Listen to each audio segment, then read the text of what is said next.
मित्रों, यह तो आपको पता ही होगा कि अब तक हिंदू धर्म में जितने भी अवतार हुए हैं वह केवल और केवल भगवान विष्णु के ही हैं और अब तक श्री हरि विष्णु 10 अवतारों में इस पृथ्वी पर आ चुके हैं या आने वाले हैं। इनमें मत्स्य अवतार, कूर्म अवतार, मोहिनी अवतार, वराह अवतार, नरसिंह अवतार, वामन अवतार, परशुराम अवतार, श्री राम अवतार और श्री कृष्ण अवतार। श्री कृष्ण अवतार विष्णु जी का आखिरी अवतार था जो पृथ्वी पर अवतरित हुआ था। इस अवतार में भगवान विष्णु ने अपना विराट स्वरूप धारण किया था, जबकि इसके बाद वह कल्कि अवतार के रूप में कलयुग के अंत में अवतरित होंगे। श्री कृष्ण हिंदू धर्म के संपूर्ण अवतार कहे जाते हैं। उन्हें एक बेहतरीन राजनेता और 64 कलाओं का स्वामी भी माना गया है। जन्माष्टमी श्री कृष्ण के जन्मोत्सव के रूप में मनाई जाती है। लेकिन क्या आपको पता है कि श्री कृष्ण की मृत्यु कैसे हुई थी? कैसे उनके संपूर्ण यदुवंश का नाश हो गया था? आइए मिलकर जानते हैं श्री कृष्ण की मृत्यु और यदुवंश के विनाश के कारण के बारे में।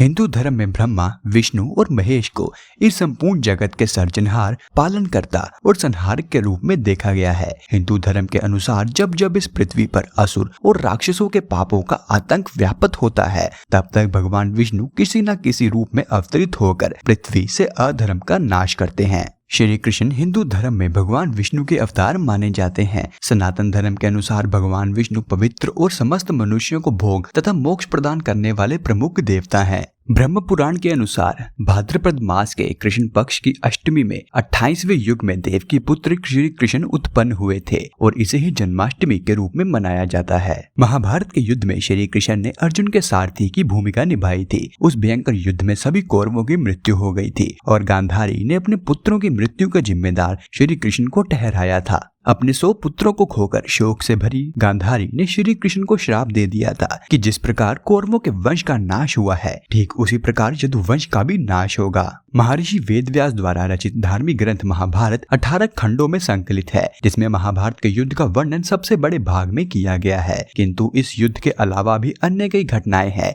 जिनमें श्री कृष्ण की मृत्यु की घटना भी एक महत्वपूर्ण है। एक कथा के अनुसार श्री कृष्ण के पुत्र सांब ने मजाक में एक स्त्री का रूप धारण किया और वह ऋषि विश्वामित्र, दुर्वासा, वशिष्ठ और नारद के पास पहुंचे। वह सभी द्वारका में श्री कृष्ण से मिलने आए थे। तब सांब ने उनसे कहा कि वह गर्भवती है और वह सब उसे बताएं कि उसके गर्भ में पल रहा शिशु लड़का है या लड़की।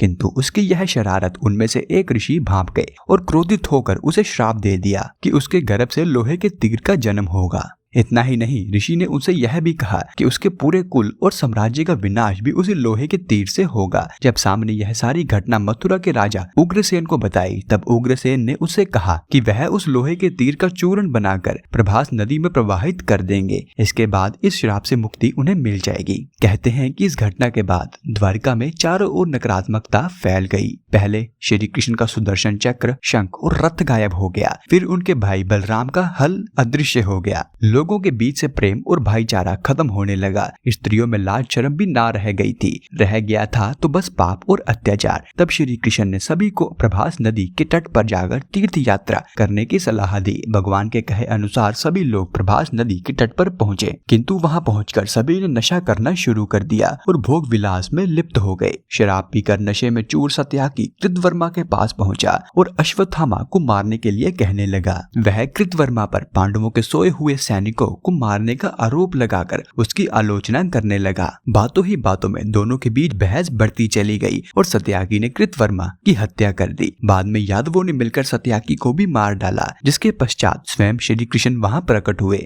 और उन्होंने पास से ही घास को उखाड़ा जो लोहे के तीरों में परिवर्तित हो गई और उसी तीरों से श्री कृष्ण ने दोषियों को दंडित किया, जिससे बलराम जी बहुत ही निराश हुए। लेकिन श्री कृष्ण समझ चुके थे कि अब यदुवंशियों के नाश का समय आ चुका है।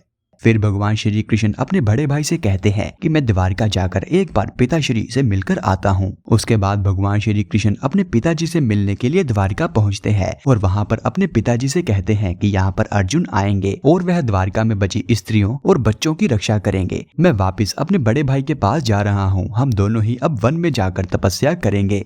तत्पश्चात भगवान श्री कृष्ण वापस अपने बड़े भाई बलराम के पास जाते हैं, लेकिन श्री कृष्ण बलराम के पास पहुंचते ही देखते हैं कि बलराम एक वृक्ष के नीचे ध्यान में बैठे हैं और उस समय उनके मुंह से एक बड़ा सा विशाल नाग निकल रहा है और उस नाग के सहस्त्र मुख हैं। उसके बाद वह नाग बलराम जी के मुख से निकलकर समुद्र की तरफ आगे बढ़ा। स्वयं समुद्र देव मनुष्य शरीर धारण कर उस नाग के स्वागत के लिए तैयार खड़े थे। इसके अतिरिक्त भी वहाँ पर अधिक दिव्य नाग उपस्थित थे। सभी ने शेषनाग की स्तुति की और भगवान शेषनाग समुद्र मार्ग के द्वारा अपने लोक फिर से वापस चले गए। तब श्री कृष्ण दारुक को अर्जुन के पास सहायता के लिए भेजते हैं। दारुक अर्जुन के पास पहुंचा और उनसे सारी घटना के विषय में बताया। यह सब सुनकर अर्जुन फौरन ही श्री कृष्ण के पास पहुंचने के लिए निकल पड़े, किंतु इससे पहले श्री कृष्ण ने अपना देह त्याग कर दिया। कहा जाता है कि एक दिन श्री कृष्ण पीपल के पेड़ के नीचे ध्यान की मुद्रा में थे। तब उस क्षेत्र में एक जरा नाम के शिकारी ने, जो वहां हिरण के शिकार के लिए आया था, उसने श्री कृष्ण के पैरों के तलवे को हिरण का मुख समझकर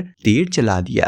तीर श्री कृष्ण के तलवे पर जा लगा। इसके बाद जरा को बहुत ही पश्चाताप हुआ। उसने जब क्षमा याचना की तब श्री कृष्ण ने कहा कि तूने वही काम किया है जो विधि में नियत था। अब तू मेरी आज्ञा से स्वर्ग लोक प्राप्त करेगा। इस तरह श्रीमद् भागवत पुराण के अनुसार श्री कृष्ण और बलराम की देह समाप्त हो जाने के बाद उनके प्रियजनों ने दुख से प्राण त्याग दिए। देवकी, रोहिणी, वासुदेव, बलराम जी की पत्नियां और श्री कृष्ण की सभी पत्नियों ने भी देह त्याग दिए। तो मित्रों, यह था आज का हमारा वीडियो। अगर आपको वीडियो थोड़ा सा भी पसंद आया है तो वीडियो को लाइक जरूर करें और हमारे ज्ञान विला चैनल को सब्सक्राइब जरूर करें। और यह वीडियो देखने के लिए आपका धन्यवाद।